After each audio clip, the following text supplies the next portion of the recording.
Welcome everyone to the LinkedIn Power Lab webinar. Today is 21st of August, and I will talk today about content magic in creator style. This is a special topic in that sense, as we all have seen, we all show content by ourselves, but after we saw all of the LinkedIn trainers on the platform for the last, let's say, 15 years, there's a series of content creators out there who basically show us what you can do with LinkedIn in a little bit different style. And they get a lot of traction. And I would like to show some examples here as well. And I prepared this in the slides for the webinar today. They run in a typical way that I go into 3 topics that I put together. But there's one thing which I try to do completely different from typically, and we will create something on the fly directly. So I haven't done that beforehand. So we will jump out of the slides one day and then we do it this way. So first of all, let's get started. For those who don't know me yet, my name is Gunnar. I'm a social media consultant. I'm blogging about social selling for 248 weeks in a row. In 2 weeks will be anniversary. I created 2 online courses and I'm preparing the 3rd one. And I'm a book author as well of 24 books, including Connect and Act, Systematic Social Selling. So if you could be so kind, be muted unless there's something good that you would like to contribute, and we use the chat room for some activities. So the topic what I captured today, content magic in creator style, I can distill it further into 3 areas. The first one is the hook. And I even said in one post years ago, no hook, no look. And I will tell you what I mean with this one, because we would like to catch attention.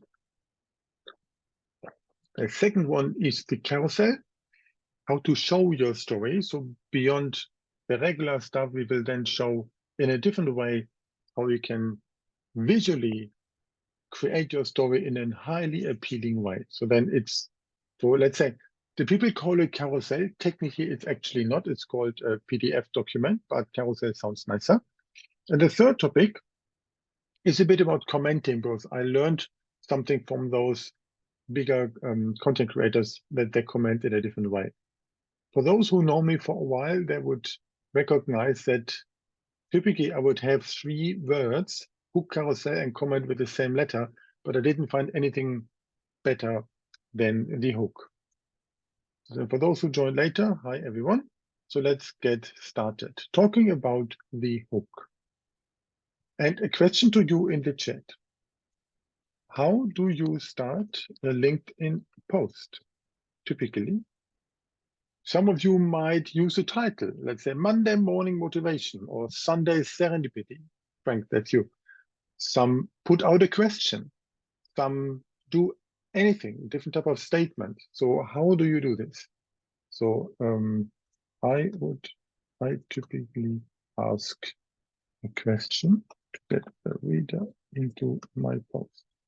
So anyone else in the chat, please, what are you doing?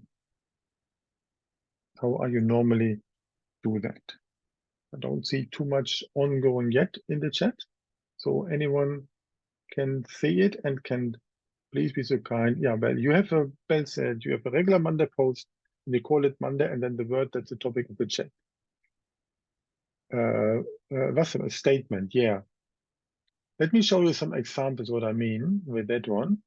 And who else joined? Frank and Andrew and some others. Karen, how you do? The reason why this is important, LinkedIn is not a magazine where you have a big headline or a newspaper in that sense, but you have only a little bit. And this little bit is, or used to be, on a text post, just 5 lines, on a post with image 3 lines. Sometimes it's even reduced, depending on desktop or mobile. So let me show you examples, and I mean good examples, that you can only do one thing to click in it. Here, Simon Chapuzot, who does some LinkedIn ghostwriting, he's also included in my book. He said, how I got free coaching from 3 top creators. Enter, next line. So I deleted the image, we don't need to see this. So please have in mind that the line between the words how and without counts as a line. So then the 3rd line is the one which ends up with see more. And then he said, without spending a dime, full stop. It makes a big statement. And then this is how I did it. We really want to see this. So this for me is a fantastic example of someone who learned to get the hook. The next one is one of those bigger masters, Yasmin Alic, who maybe 2 years ago has not even been there, visible on LinkedIn. And he is an advertising writer, a copywriter in that sense. And he also says, 7 facts about LinkedIn everyone should understand. Blank. The second line can, instead of a blank, also have an image like or an emoji like a pointing finger down. And he says, no matter what certain gurus actually teach you. So this means he wants to show us something what we want to have, and he already put an obstacle away. So then obviously we would like to see it. And even look that 2026 people like that. The views or impressions we don't see, but let me think, hundreds of thousands. 61 reposts, that's interesting, and 1,289 comments. And this guy is actually also commenting a lot by himself, adding further value. So if you take the same thing and make it also visually appealing, it's something what I tried, but actually, because afterwards I've done it, look this one. So the text to it was the same thing. Why social media silence is risky.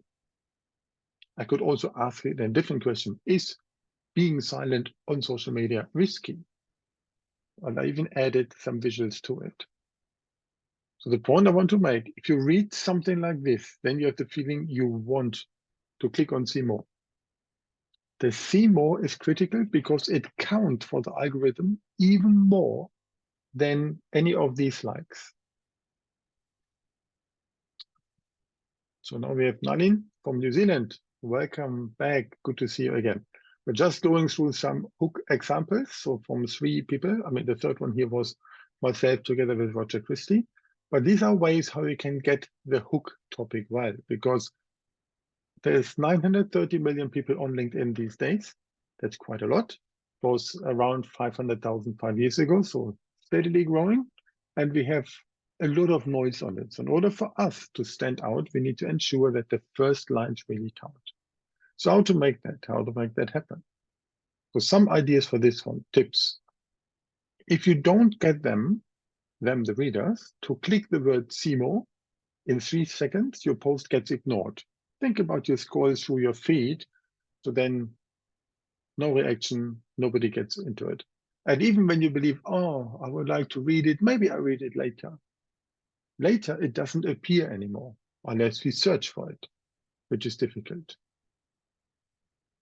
In my personal view, if you use a title like Monday Morning Motivation, and then you add a 3 line, and then you don't really play the 3rd line well, then people don't click on it unless they are regularly, always, every week know that person is sharing something, certain wisdom, then it might work.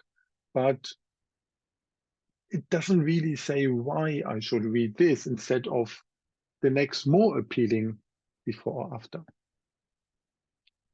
So therefore, I think playing around with the first line is the most important part of the post, that you grab their attention.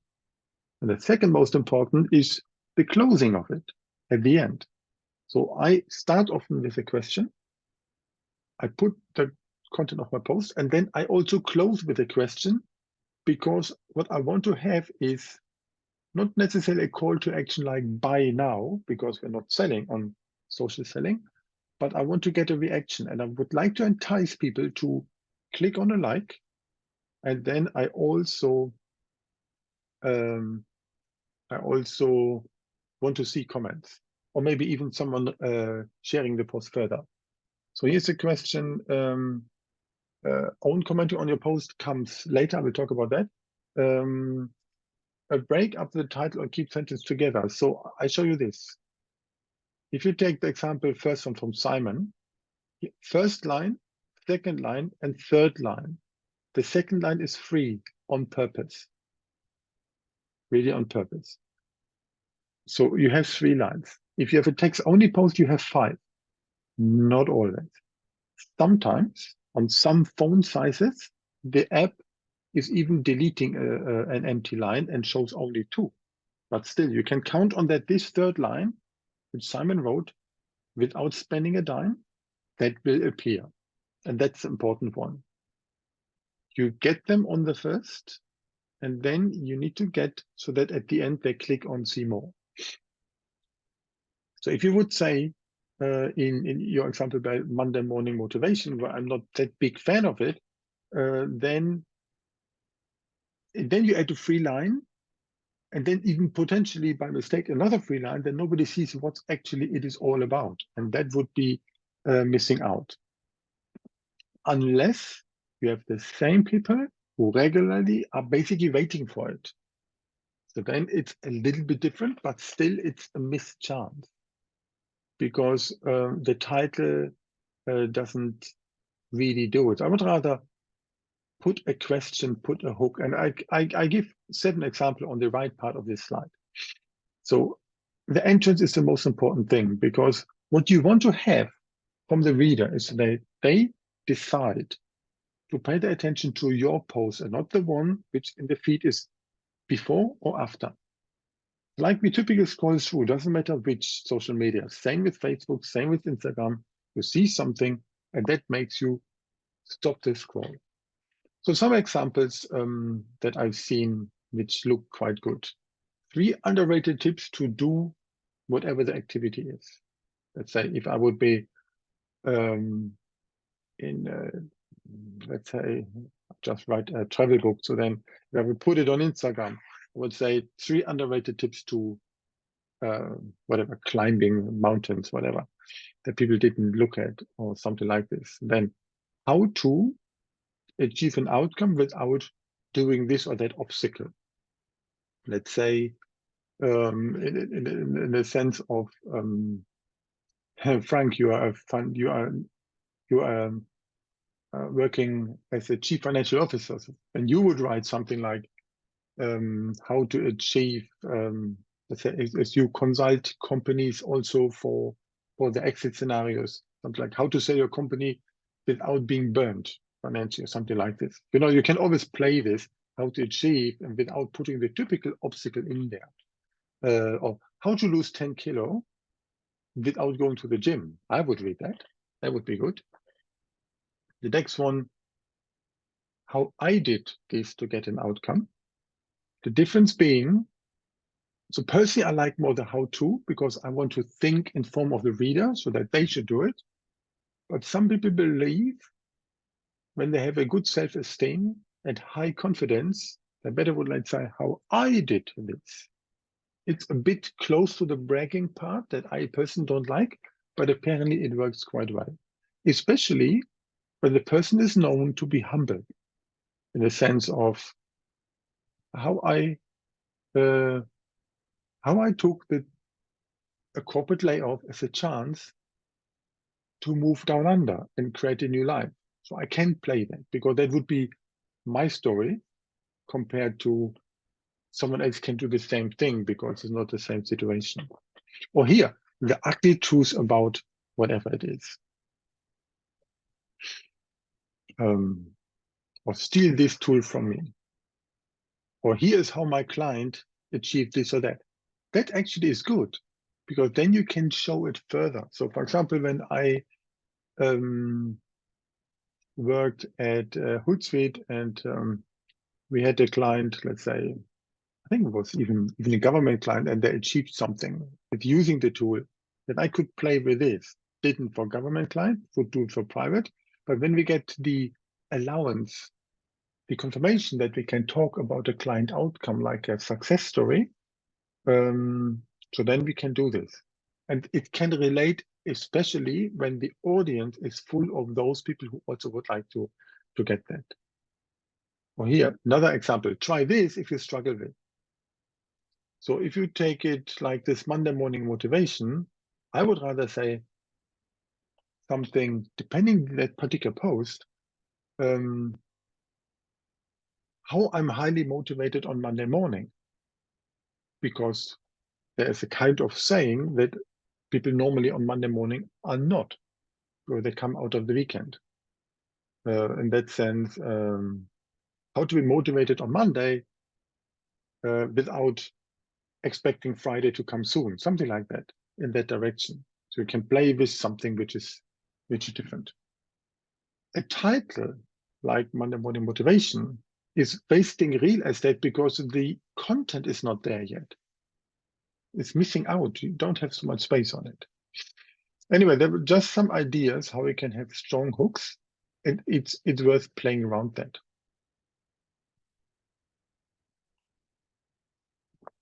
When you look into these hooks, look what you see in the feed, and write down some of those where you believe that they're very strong and what you can take from that. But the biggest part for today's session is actually about the carousels. So question, and I type it in the chat. If you created a carousel post or uploaded a PDF to your post, I did. And what I mean by this is this one, like the moment where it was, this graphical one, that one on the right-hand side. So anyone has done that?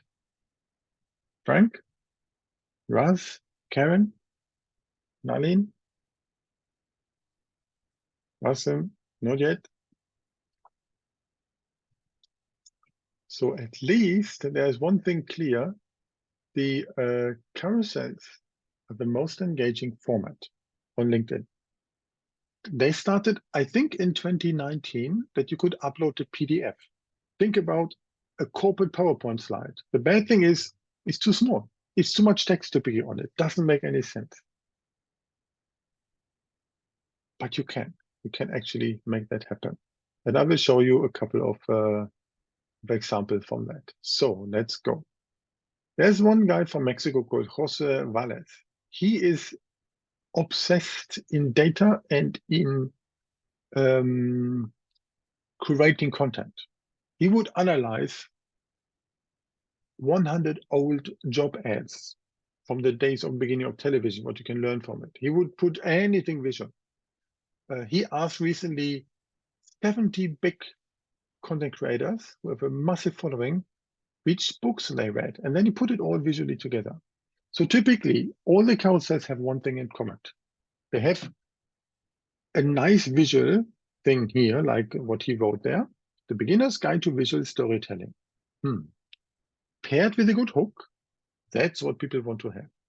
How to communicate your ideas visually, even if you suck at graphic design.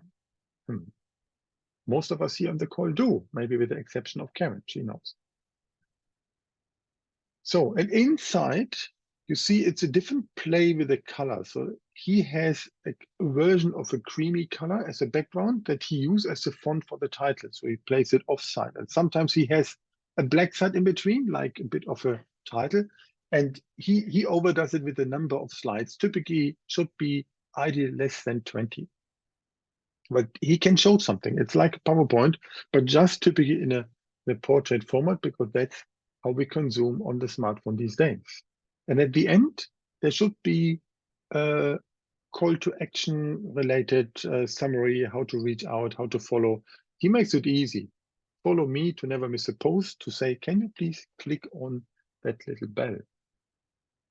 Yeah, but he doesn't have his email address or anything on there, on purpose maybe. Next one. Thomas Schreider, he created this one. Also one of those guys with thousands of, I think he has 14,000 followers. Before the guy had even more. A simple way to perform client research. And then he played a couple of images over there, a couple of text, not much. And at the end, he says as well, send me a direct message and let's chat. If you want to book him in his featured section, he has one element where you can book him a LinkedIn Power Hour. He charges $400 for 1 hour. So the carousels are used by those creators to give a lot of stuff away for free, so that then at the end, we want to do something. Let's say for him, like research, how can we do? Or the one before, how we can do it. So as a consequence, we want to engage with them. Next one here, Baruch, she's an amazing lady from Canada, and she works mainly as one of the big four companies, professional services, but as a side business, she is a coach for creating podcasts. So I had a lovely call with her, and because I like the way how she, compared to many others, explain how to create podcasts. So then she has a title page, the first one, also with her photo. Do we have it for the others? Not with Thomas yet at the end, but Josue has always the same picture. So she does it as well. So that helps for the recognition. The person is a brand, so it's not the company. So then, and she had 5 ways to pitch a little bit into the hooks that we talked before, and then slides for each of them, 1, 2, 3, 4, 5. And then at the end also comes message me and that word, and I will reach out to you. So in that sense, taking one of you, what you can do with this, Karen, for you as an expert in LinkedIn photography for headshots, you do excellent ones. You can also create a kind of a visual in this 5x4 format about the 3 most important things what LinkedIn headshot would be about, put it in a couple of pages on it, and then get them on. And the way you would not necessarily want to sell by this, but you want to grab attention. And for those who then reach out, you can send them your PDF that you create anyway, which gets more into detail. And then from there, it helps in selling your services. I tried this as well. So typically there should be up to 20 slides. I typically have maybe 7 to 10 because it takes time to do, but also for the reader to go through. And it goes like this. So here is the other example compared to what I just shared, and I've done it for today in the morning. Creating these for maybe 7 to 10 slides, yeah, cost me, including the post, maybe 1 hour compared to a normal LinkedIn post, which is 15 minutes. So it's longer, but it's fine. So I started here, and that is about Michael Haynes. Michael Haynes also wrote a book, and Michael is actually, he attended my book launch. So therefore this picture exists. I said, how do you reach the ideal target audience with your content? I wrote it all yesterday evening. I scheduled the post to come out today, 7:30. And then I created a story across a couple of slides. I've chosen black typically, and my accent color is yellow, sometimes red if I want to show something negative. And I use typically some kind of image, and I do them all in Canva. I have an arrow that tells me, go on, scroll, scroll. And then the last one is then here, this example where I said, Michael, there on the picture, also contributed an inside page to my book.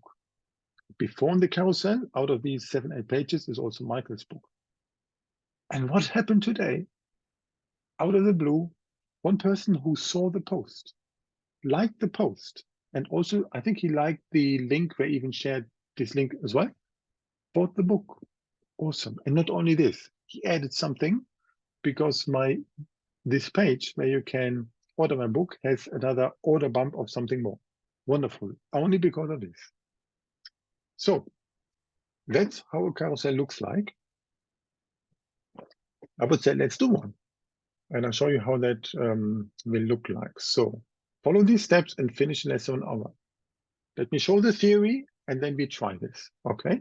I've never done on these webinars to go live, but I think that might be total sense. So first we want to write the idea of the post, the structure, what we would like to cover. Then we focus on the hook line, what we had at the beginning. We think about visuals, what makes sense to show. We complete the rest of the post. Typically, it should be not too long because the main thing here sits in the visuals. And then we add, when we post it, we add not an image, but we add and upload the document. So it should be safe as a PDF. And I schedule this typically for the right time in the morning, because if I wanted to post and create the whole thing in the morning, when it's my prime time for my audience, it would not work. It takes maybe too long. And for the whole thing that I have done yesterday, in the pictures before, it took me maybe 45 minutes to 1 hour. How to do it? We go to Canva, canva.com, maybe the most famous Australian software company these days, in addition to Atlassian.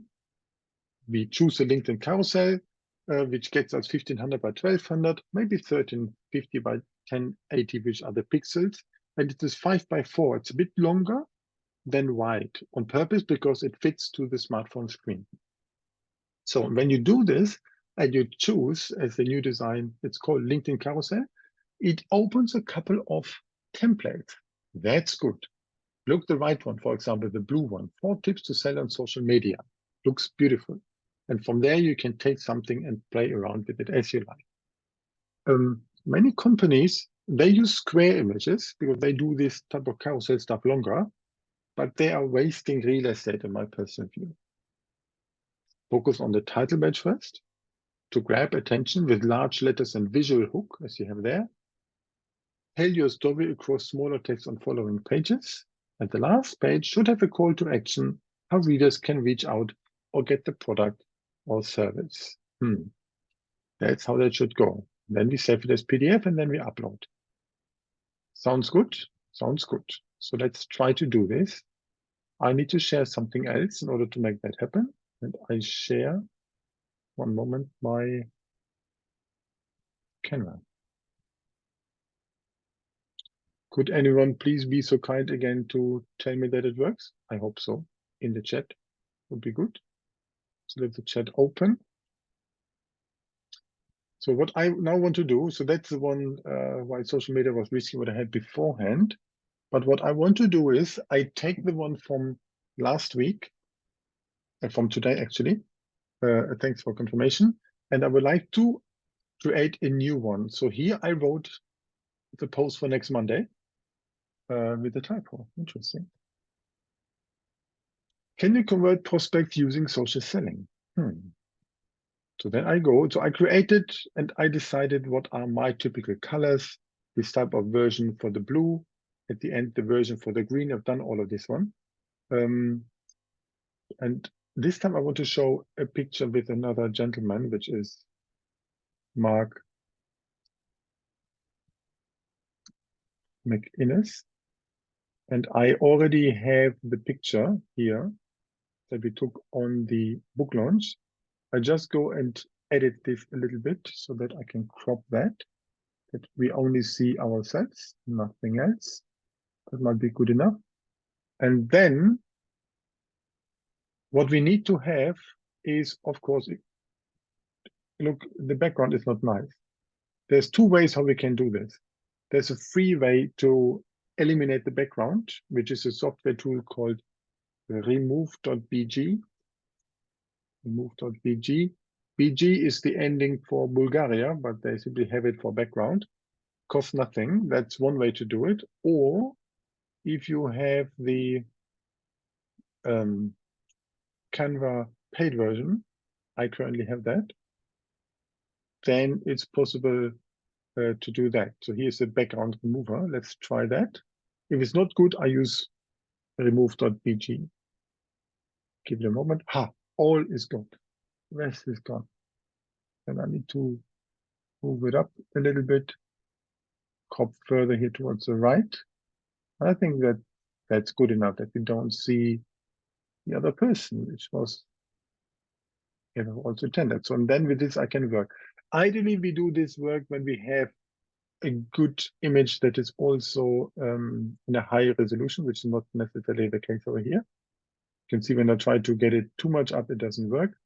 Canva operates with layers, so that's Photoshop. So I need to get this maybe further stand to back so that the writing is there. In my case, it's too high. Need to get down. Maybe towards the right. So I'm playing a little bit around that. And yeah, so that's this one. Then we have this, and then we add simply the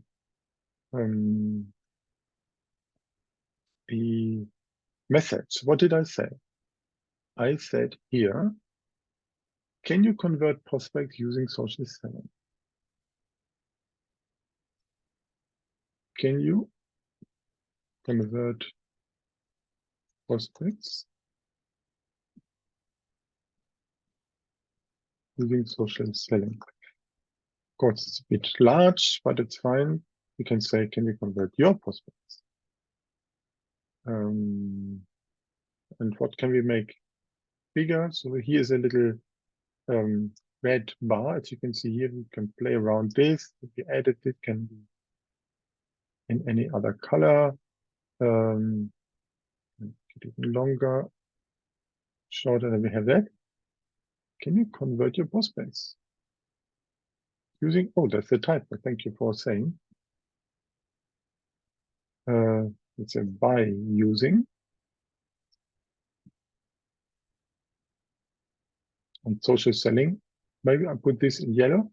I had created my own colors that always pick the right ones, that have the right numbers instead of any ordinary red or yellow or blue. Doesn't look too bad, huh? That's fine. So that's number one.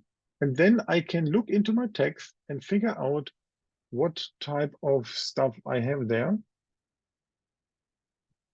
By the way, there was a question on which other tools are there. There are other tools. You can do this also in PowerPoint, obviously, but you need to find a template that is at least square, if not 5x4, that looks better. So then here's a couple of things, statements I put into the post. So I would do this, something like many sales professionals hate one thing. Typing fast, sorry. They hate one thing. The phone. And then I will grab an image. I took this one. Take another one. Go to Canva. Type in something what would make sense as graphics. And the beauty of on Canva is I can take an image like, which one do we like? Maybe this ringing one here. If I put it in, this image is black. It doesn't work on black, but I can change into a color I like. And that's this one. With the phone, I can put this in any type of height I would like, so that looks good. I can make it even longer, can more statement, but you see what I'm doing. And then I play around with this I tell the story from that's what they don't like up to what they should do. So I don't want to go too much in it given the time, but about this, yeah. I use red because I want to show something negative on purpose. And then I tell the story towards something positive. Then I would take green. This here is green. I could take this as green. I could take that one as red. By the way, my little light is playing with me. Not good. Don't work on that one. But here you can also add. I can make this red phone in blue.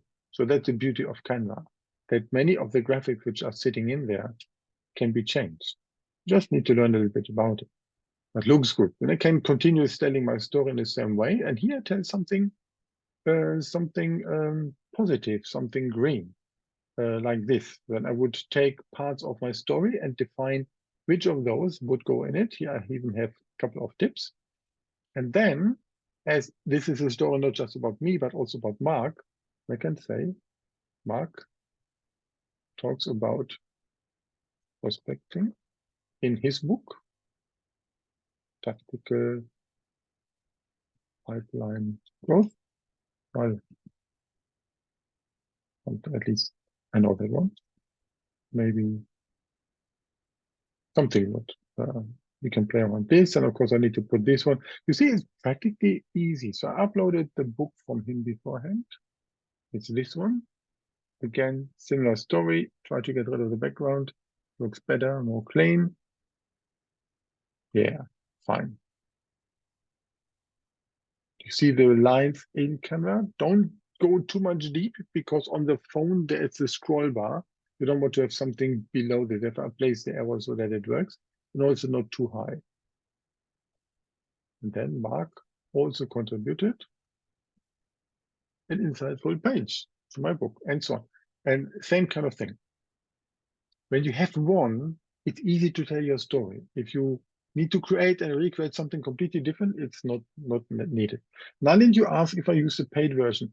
Currently, I have the paid version for one reason. I'll show this to you. That's this one. If I download, I can download it, and I should do it as PDF here. That's how I get the whole document, easy. But if I wanted to download from Canva using here we go, PDF print for printing, and then I go in CMYK for professional printing as I worked on my book, like this one here. I've done the cover in Canva, and I needed this to use the color spectrum of CMYK, not RGB as is normal. And that only works with the premium version. So then I got it for $20 and forget to cancel. But also another thing, if I wanted to add elements, you see some of those have these Pro logo. So the Pro images are quite nice sometimes. So I created a post, a carousel with numbers, let's say number 7. And there's so many 7s, but most of them are in the little, with a little logo. I can use this one, but not that one. So these are the, and they're removing the graphics, the group removing the background, which I could do in remove.bg as well. That's why I currently have it. But no need to have. You can do the same thing without. So I would basically take now the whole story and find out which from those parts of my post I can have as carousel, and that's where how I go. We try to share another one which I've done not too long ago. Another example of these carousels here. Do you enjoy reading books? That's what I learned. The letters could be better. There's too much space in between, but so what? So then 1, 2, 3. Here we have it again, and so on. It's once you have one, you have your way of doing this. It's easy. So creating for the first 10 book authors took me 1 hour. For the second one, 30 minutes. For the third one, maybe just 20. And that's the beauty in Canva. It goes very, very nice. So that's basically what I will do. I will take the rest of this episode and have it ready. I can post it. I'll post on this one, that one. And then I have another carousel. Over time, content creators change a little bit this style, but I think it looks quite nice. I like it. Yeah, so that's about sharing Canva live in the call. And let me get back into sharing my PowerPoint. I hope that was helpful in a different way than usual, so that you can have an idea. So here you can see what I've been doing. I created the carousel. Once I created, but then I simply saved as a new name, and then I use a similar type of story, and then it's pretty easy and goes fast. So when we have a fantastic hook line and we have maybe a post that is visually appealing, I mean, also those with good photos like Karen with yours can appeal quite nice. Now there's one question what we want to get out of it, that people react to it. They should like it and they should comment it, and so that we can grab these comments and do something with it. So therefore, question to you in the chat as usual. So how many comments on your post do you typically turn into one-on-one conversation per week?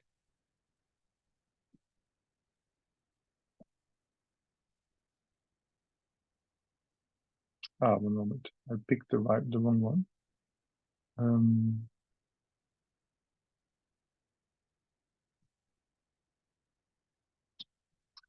Who wrote? Wasim, you get one to two comments on my post, but they don't turn into conversations. Yeah. It's not an easy thing. I know, I get that, because sometimes you have raving fans who like what you do, but not necessarily customers in that sense. So, but often it's possible to simply get them. And then when somebody comments nicely, I think Karen, you did after my book launch when I didn't even know you. And that's why then we started to engage and started to talk, and finally we're doing something together. And that's a good thing. So that is how it could work, and that's what we would like to do. But how to do it? And commenting is tricky.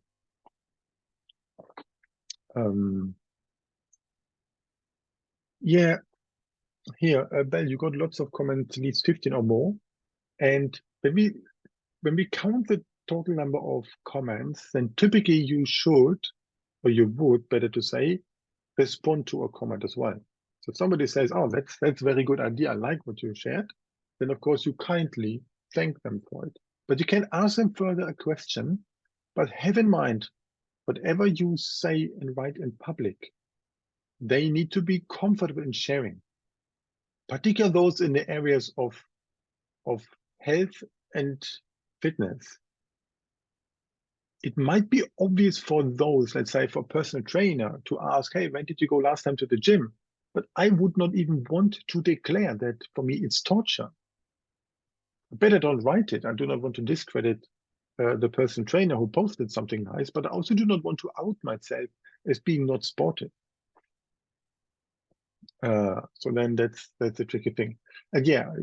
Well, I know you really kindly thank them for the post, and then you take it. And I think this type of courtesy that you apply is one of the best in my network here in Australia. That's for sure. And recently, when you had a post and you got this amazing 6,000 views and even 3 reposts, that really shows also that developing consistency it really pays off. So that's really good. So we want to provide insightful comments, not just great posts, because the algorithm is now demoting one-line type of comments. So then it's a good approach also to find your voice. If you do not know what to post by yourself, start by commenting. You can be recognized for the quality of your thoughts. That's very helpful. You can then also read further comments to find prospective members of your tribe, and that's good. So I would grab, when it comes to things like, let's say, thinking about social selling, LinkedIn, and so on, I could easily find out somebody writing something in that direction that I recognize there's someone who either needs my help or who has something good to share that I would like to also engage with them. So it's good to make even a list of those manually. And there's one thing what I learned from content creator. The comments are not just a reactive thing to say the post is got given and then the comments are only about the post. Not at all. You can then add more to it. So let's say on this example that we just shared, what I've done in Canva, can you convert your prospect by using social selling? I can use it as well to start a sidetrack commenting stream to say, "Hey, why do people actually hate the phone?" And then I would tag maybe 2 or 3 people who are good on using the phone, as I want a reaction from them to get the conversation ongoing. And that exactly is what makes sense. You can even use a PS strategy to add quality and ask questions. So this guy with a high number of engagement on his post did this, Yasmin Alic, that he says, "PS, what's also important to this topic is this. So he takes basically a part that I personally would have in the post of maybe 1,500 characters. He would maybe just only use 1,000 and add portions of this into a comment to get more comments on the comments. Very clever guy. But if you get 2,000 likes and hundreds of comments, of course, you need to somehow steer that. So here's an example from a couple of months ago from a gentleman called Tolga. And he helps businesses to solve marketing strategy problems. Good. Clear to see what he does. About branding and consistency. And then it was on a Monday. Then I thanked him for it. And then he even got further and asked further question. How consistent is consistent? Is a best practice? And then I added something more. So that was good. When I've done the screenshot for this, I already have been first grade connected, but initially not. So then I turned this with that gentleman into a conversation, and I think that's a good thing to do. Let me just see what came out of it. Tolga, he has an MBA. Tolga Appelgut, here we have him. He has 13,000 followers. Good. From the US, very good. Because his network is large. He's VP of marketing, wonderful, and I'm happy to tap into this one. So then we had a couple of conversations, and ideally, when you put a list of those really good commenters, then we would grab them and do something with it. So that's the important thing. Actually, we started already a while ago to exchange some comments. We can do so much out of commenting. And here is my favorite example. When I worked at Noggin, I created one blog post per month for the company, shared in a blog, but also I put it here on the post. And I was about to fill 3 seats of an event for panel session. Exactly that was it. So then I wanted to find out, where do I get a good consultant who's happy to attend an event and speak on stage? Frank, like you do on the marketing conference in 2 weeks' time. Oh, next week, next Wednesday. This type of I wanted to have. So then Kerry commented, and that actually worked quite a lot. So then he wrote here, added some kind of thoughts, even added hashtags, and then and also Matthew went on, and Craig answered to Matthew. So at the end, I had Kerry as panel speaker, Matthew as panel speaker, Craig as a participant, and there were more on it. The whole commenting really worked. So that's how that went. And commenting can add so much, particular if you have people as knowledge experts. So Kerry is a leader in governance, risk, and resilience. So then he is a person who is very eloquent in the way how he expresses himself. So that is basically commenting gives certain people a stage, and that is an important topic. So then what I've done with this one, I pre-wrote kind of LinkedIn message that I shared with all of those.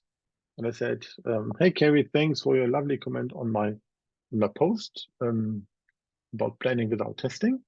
I'm running a conference, or we are running a conference soon, and I'm looking for someone to speak on the conference. Would you be open for that one? And I took the same thing, shared it with Matthew, shared it with Craig, shared it with even 2 others. And that's how that would do. On how to get into commenting, for another example, let's take the post. Where was my post? One more. Let me go back a little bit. Can't do it better now. Here, the one on the left-hand side, how to reach the ideal target audience from today. So there were a couple of people who commented on it already by today. There will be more, because LinkedIn doesn't only do everything on that very day. But here, there are people who shared something. Shiv did, Michael did, Roger did, Adrian did, Kevin, you did, Jeff did, and he bought the book. So then I can turn some of those and send them a message. Also those who just liked it, not only who commented, because I see who likes it. And Frank, you liked it. Thank you for that one. But Roger Silver liked it. Didn't speak with him for a while. Michael Heckner, not at all. So then I can say, hey, Michael, thank you for liking the post. And good to see that your favorite soccer club is now leading in Germany. Yeah, okay, happens, and mine is last. Okay. So then get some kind of hooks in it, the hook for the post, and then another topic that is likely for them to respond. And then I would say, hey, thank you particularly for this. What is your issue with reaching the target audience with your company? He would not want to maybe share, but the fact that he liked it, apparently it appeals to him. So that's why some of the topics I would get offside. So another example, imagine you are a health and wellness and fitness type of person sharing something. I personally would not comment, because I don't feel myself sporty, as I mentioned beforehand, so I wouldn't do. But if then that person would reach out on one-on-one and said, hey, Gunnar, there's so many who engage with the post. Thank you for liking. By the way, are you open to a conversation to find out how I can help you? If I'm not asked, I don't tell him. If asked, maybe that guy has a good way how I can get started. At least I liked his post, so then obviously I get started. That's the thing. So it's really worth figuring out who are there, particularly if you post not twice per day, but only 3 times per week. Check yourself the 15 minutes, write down the names, figure out which of those are the ones who always like your content and which of them are those who are rarely there and potentially you can help them with anything. So that's the idea of commenting. So getting on. And also, the people who like it, you see who they are. The people who comment, you see who they are. But then if you have a premium version or something like this, you can also, or higher, you can also see even more who engage with it. In the free version, we only see the last 5 people who viewed your profile, not a lot. So here, I took this in the morning. Yes, I had a lovely post maybe 2 weeks ago, therefore it went down a little bit. 1,282 profile views in the past 90 days. And it's good to know who is out there. It's interesting to see those who view the profile, and maybe these are the ones who engage, like, comment, reshare, but often even not. And often the profile viewers are just the second-grade people who are so important because behind them can be our target audience. So that's how that would do. So then I had a look, and this, by the way, it's a 365-day view that the normal premium does not have. The business premium and Sales Navigator do this. So then you can see there's even not so consistent. Sometimes there were big peaks that you can see over there. Last year I think the 2 peaks were with me getting out of Hootsuite and joining GoTo. Yeah, so that's how that would work. If I don't see who's there, I totally miss out. People watch you, but when you don't know, you can't do anything. They like your content, you can engage with them. They comment, even better. And sometimes people reshare it. It's always a tricky thing. You might realize there are people who see, for whatever reason, your post. You don't know why, sometimes, often 30 degree people. And then, but they share your post. It means apparently something for them or to them, this type of post. So that's good. When you have that, when you see this, then you can reach out and first comment in what they've shared, and then ask them, what did they find interesting? Check them out. Check their network. Maybe they're really, really good for that. Maybe, you never know. So let's get on. So summarizing what I talked today, where particularly these things. Hook, find a short first line, how to, and list with numbers, and then provocative and bold works. Then we talked about the carousels, that we can craft the post using that good hook that we prepared before. We create the visuals in Canva, and then we combine it all together in a lovely post, like the one I've done today, and like the one which I started to prepare for next Monday already, with a visual that we tried to start already. So that's good. By the way, there's a good question. Karen, you wrote, use ChatGPT as a starting point for hooks. Yeah, it's an idea. Not to forget, ChatGPT free version has knowledge up to September 21, so maybe 2 years old. But otherwise, it works. I know it does. You can use it. I use the templates that I have in the slides here, which are also, the slides will come out tomorrow morning at 7 a.m. Sydney time. You will get it automatically if you opted in and confirmed that I can share stuff with you. But yeah, ChatGPT does as well. And then the third one, commenting, because that's what we want to do. We want to grab the people, or to keep the conversation going so that we can turn it. Purpose of social selling is to advance our business agenda and turning conversations offline. We cannot ask them everything online. Sometimes it makes more sense to reach out. So that is what I prepared for today.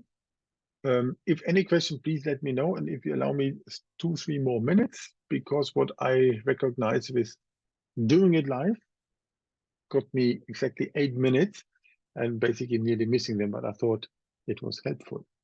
So many particular small businesses, and most of us here working more in that compared to big corporations, they are overcautious in how they show up on LinkedIn. They're overwhelmed because there's so much going on and often irrelevant, and they're often also overthinking. So in order to make that better, what I can help there is 3 things, 4 actually, but 3 on this slide. First of all, I have a LinkedIn online course, and that's good. I will also create a new one coming soon in the next 2 months. But yeah, and then the second one is the way how I help to refresh the LinkedIn profile of some of you, Karen, Frank, Bell, maybe someone more already. Thank you for that.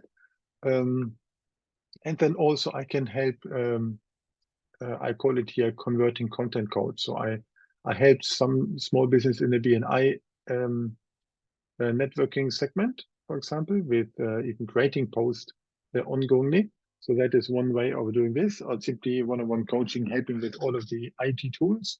That also works. And I think, Karen, you and I together was quite good in working this out so that at the end, you have an accountability partner to get your stuff done in all of those tools. So these are the 3 things that I'm doing. And number 4 is my book, Connect and Act. You have it. And some of you have been on the book launch. Of Frank, I know you couldn't come, but you met afterwards. So then Karen, same. Olin, you attended, but you did. So thank you for that. Yeah, that's what I prepared for today. Any further question, please use the chat while we are still here. And I hope that it was useful so far. So thank you so much, Gunnar. That is very fantastic training today. I'm much impressed. Thank you. Now, my question is this.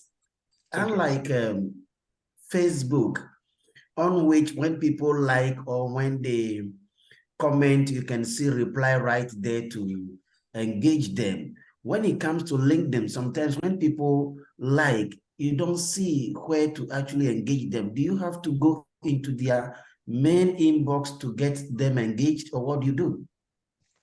In order to get them engaged, when I do not see them, I mean, I don't see directly who views that particular post, but what I can see is who likes a certain post. So if I take, for example, mine, and if you don't mind, I could even share that. Then you can see how to go after that one. Let me grab this and switch on the sharing again. While you're doing that, Gunnar, can you also tell us why it's so you think it's so good to do carousels, and why everyone's taking that avenue? Why people are doing so much? Very simple reason. We would like to stand out. Doesn't need to be on every day. I do them currently once per week, but doesn't need to be every day. It helps to stand out. That we are different to anyone else. So here you can see the who likes the post, Isaac. So then you can see even what type of different reaction they take. Oh, here, look, Jared, from our Hootsuite colleague. But that is less relevant, but it's 24 people. And then I would say, first I start with the second degree people, like here, Flora, don't know her. Then I would open link for that one. Ras is on the call right now, at least with his recording device. I would find out, hey, Isaac, you liked it. Thank you for that. Appreciate that. And then I could click on those who I do not know yet why they are there, or for whatever reason didn't come there for a while. Let's take Kevin, for example. Then I would simply right click, figure out what they're currently up to. Yeah, Flora, I do not know. But Kevin, I know, so I would go in and send him a message and say, hey, thank you for liking that. If I want to, do not have to. But I click going through the likes is actually quite nice. Let's say here, Cognizant Thing, for example, sometimes there's even companies who like it. Met with Jane, Nova Samwal, and so on. Yeah, so that Sylvia invited me for a social selling masterclass on this Thursday at 4 p.m. Sydney time. Yeah, so then it always makes sense to go and find out what they do if they like it, and I can do the same thing. Scroll down to some of my earlier posts which I've done, but currently I mostly found that one. Same work with. I mean, even Isaac, I can see who likes your post and find out, oh, you have good people. I would like to get into your network, this type of stuff. So that works. Karen, you raised your hand. Hi, I was just gonna say, since you see me do a lot of or some of you see me do like video content on my LinkedIn about, you know, how to post all your personal branding photos and other tips, can I turn that into a carousel? Can I post it within the same week? No, Put it in a carousel. So yes? Yeah, of course you Yeah, can. because I understand that So not everyone will see the content for my video, but if I give them more chances to see in a different format. Yeah, exactly. You would use a different take what you put into a carousel, because that's not video content, and what you put there, what you put into your video. So a carousel is a PDF. It is a static thing based on pages. That's how that would do. So that PDF, on that PDF, sorry to interrupt, that PDF, does it have to be through Canva, or did you say you can do it in PowerPoint, sorry? Or you can use PowerPoint. The only thing is carousels are nicely visual in a portrait mode, 5x4, or a square if you want to. PowerPoint is typically done in widescreen, and then it's too small to read. So you will need to create first a template inside of PowerPoint by yourself, like a document. Because for some people may not be an expert in Canva. That's a whole new learning game then for them to grab that, to get into that, to be able to do the carousel. So it's not a straightforward process. It's a whole new learning platform, basically. No, of course, like every software. But Canva is so simple compared to the tool it replaces, which is Photoshop. It's so easy. Oh, yes, yeah. And a question from Nalin. Thank you for joining, by the way. You will receive the recording in the email I sent 7 a.m. tomorrow Sydney time, which gets also 9 a.m. in New Zealand time. So then you will receive this automatically by the email. It will also be on my YouTube channel today in the evening. But then the typical email follow-up sequence with the link comes out then. That's the way how that goes. Jolanta, thanks for joining. Dziękuję bardzo. I saw you joined a bit later, so you'll also get the whole recording and the slides for the whole thing. Thank you. I just realized that you were on, because I registered for your free webinar on Thursday. Yeah, that's lovely. Yeah, that will be also Thursday. Different content you're gonna share? Yeah. Today I picked 3 areas of more advanced creator style type of work. And on Thursday, I talk my masterclass about social selling, to go from the profile to connecting with people to write content up to converting the whole thing within 1 hour. Great. Looking forward Looks to different, and thank you. Karen has gave me your link. That's how I. Thank you. Very kind. Yeah. And actually, to the question from Beth, for Thursday, I need to create the slides in Canva. I like Canva a lot. I do it a lot, but haven't used it for slides. Normally, I use PowerPoint or Google Slides. But yeah, doesn't matter. It's Thursday, so I still have 2.5 days to go. It'll be easy. And the purpose, also that you know, Jolanta, I won't have hundreds of slides on it, but rather try to visualize things. Makes more sense. Yeah. So I'm looking forward to the recording. I noticed that you were talking about interesting things. I only just joined 5 minutes before the close. Sorry. Dziękuję. Good. So then, any more question? Nothing already left on the I have a suggestion for your next one when you run it like this, if I can be bold enough to say that. I really like more emphasis on how we open up those chats. From when you asked a question to us, who engages in one-on-one from their comments on their posts, I thought that was a great question, and more guidance on how to introduce it and open up the conversation with people, because I find, and I wanted to share this for the audience, it might be helpful, somebody wants to connect with me and make face-to-face. We talked about didn't happen, so I'm going to follow up. So having this session today reminded me to follow up with that chat. But how to contact them in a nice way, it's not too pushy, because sometimes people can be a little bit funny. They can suddenly send you a message, they're not friendly when you've got goodwill in, and that's happened to me twice last week with people I knew, especially gentlemen. I don't disrespect men, but I do feel that women are often a little bit more better at communicating when you go on to the one-on-ones. They seem to communicate so much easier without looking at you like you're out there to do something bad or beware. There seems to flow more easily, but that's quite tricky, I find. So I'd love it if you, in your next time you do one of these webinars, to focus more on that to help the small businesses, because I think that's something that a lot of people struggle in, if I can say that. Yeah, because finding the right balance between being too kind and being too Pushy. let's say too pushy is not easy. No, yeah. And particularly for women to be recognized as on equal terms with men, even today, being on equal terms with the gentleman, as being just as clever and just as smart and good, savvy business people, is quite tricky at times, because it's still a little bit of a man's world. And I don't mean in disrespect when I say that's my experience, I've found. Yeah, in the meantime, I see it on LinkedIn partially even the other way around. So I don't have the advantage that ladies have when they share some good stuff, which has more eyes to the content, because they show more the empathic side of who they are. That's very hard as a man. So then there's always two ways to see that. But yeah, getting into this one, yeah, that will be important. Hey, Ras, nice to see you finally. In addition to your recorder. Sorry about that. I just finished with a client. Hopefully I didn't miss any good stuff there. Yeah, actually you did, but it got all recorded. And speaking of, I will now close the session. No, close the recorder sorry. first. I watched the replay.